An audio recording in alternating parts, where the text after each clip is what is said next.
నేను శాసనము ద్వారా నిర్మితమైన భారత రాజ్యాంగం పట్ల నిజమైన విశ్వాసం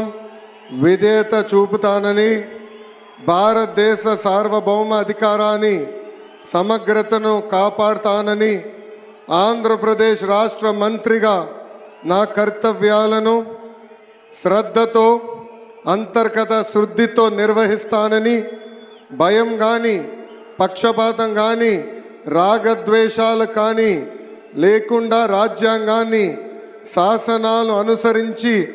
ప్రజలందరికీ న్యాయం చేకూరుస్తానని దైవ సాక్షిగా ప్రమాణం చేస్తున్నాను. నారా లోకేష్ అనే నేను ఆంధ్రప్రదేశ్ రాష్ట్ర మంత్రిగా నా పరిశీలనకు వచ్చిన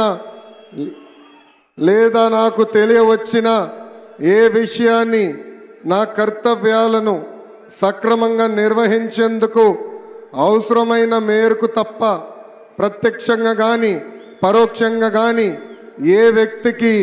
లేదా వ్యక్తులకు తెలియజేయనని లేదా వెల్లడించనని దైవ సాక్షి